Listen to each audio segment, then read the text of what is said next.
ಹೌದು. ಕಾಂಗ್ರೆಸ್ ಪಕ್ಷ SIR ಬಗ್ಗೆನೇ ಅನೇಕ ತೀಕ್ಷ್ಣವಾದಂಥ ಆಪಾದನೆಗಳು, ಟೀಕೆಗಳು ಇವೆಲ್ಲ ಕೂಡ ಮಾಡಿದರು.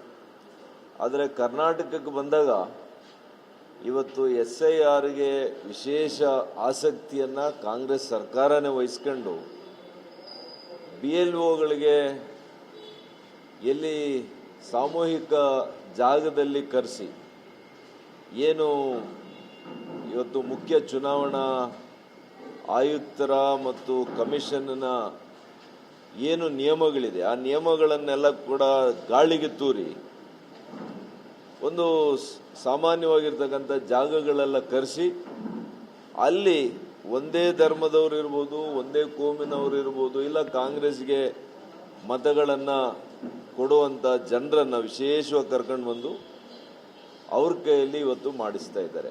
ಮತ್ತು ಎಲ್ಲ ಸಚಿವರು ಮತ್ತು ಎಲ್ಲ ಈ ಪಕ್ಷದಲ್ಲಿರ್ತಕ್ಕಂಥವರು ಏನನ್ನು ಹೇಳಿದ್ದಾರೆ, ನೀವು ವೋಟರ್ ಐಡಿಯನ್ನು, ವೋಟರ್ ಕಾರ್ಡನ್ನು ಇವತ್ತು ನೀವು ಮಾಡಿಸ್ಕೊಳ್ಳದೇ ಇದ್ದರೆ ನಿಮಗೆ ಯಾವ ಗ್ಯಾರಂಟಿಯನ್ನು ಕೂಡ ಕೊಡೋದಿಲ್ಲ ಅನ್ನುವಂಥ ಬೆದರಿಕೆಯನ್ನು ಕೂಡ ಹಾಕಿದ್ದಾರೆ.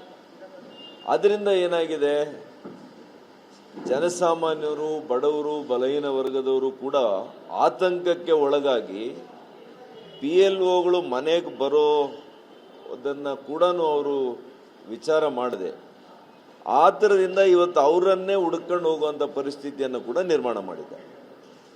ಇವತ್ತು ಎಲ್ಲ ಕಡೆ ಇದು ಆಗ್ತಾ ಇದೆ. ಅದಕ್ಕೆ ನಾನು ಹೇಳೋವಂಥದ್ದು, ಇವತ್ತು ಮುಖ್ಯ ಚುನಾವಣಾ ಆಯುಕ್ತರು ರಾಜ್ಯದಲ್ಲಿ, ಕೇಂದ್ರದಲ್ಲಿ ಇದರ ಬಗ್ಗೆ ವಿಶೇಷವಾದಂಥ ಕ್ರಮವನ್ನು ವಹಿಸಬೇಕು.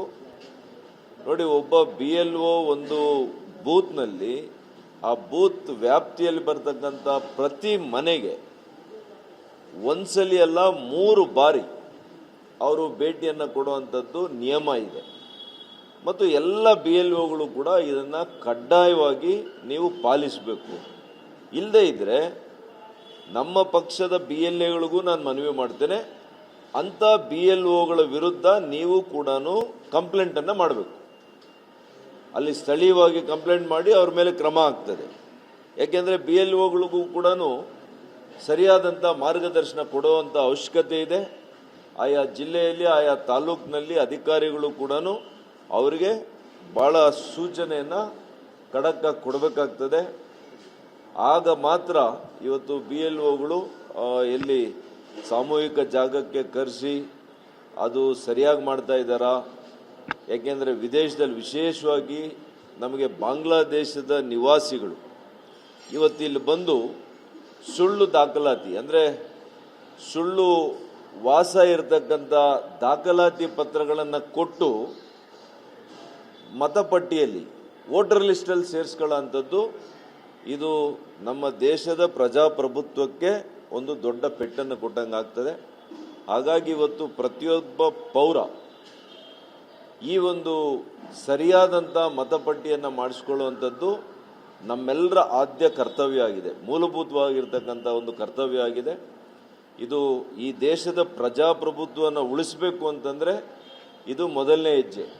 ಈ ಹೆಜ್ಜೆಯಲ್ಲಿ ಯಾರೂ ಕೂಡ ಎಡವಬಾರ್ದು. ದಯವಿಟ್ಟು ನೀವೆಲ್ಲ ಕೂಡ ಆತ್ಮಸಾಕ್ಷಿಯಿಂದ, ಆತ್ಮಪ್ರಜ್ಞೆಯಿಂದ ನೀವೆಲ್ಲ ಕೂಡ ಇದನ್ನು ಮಾಡಬೇಕು.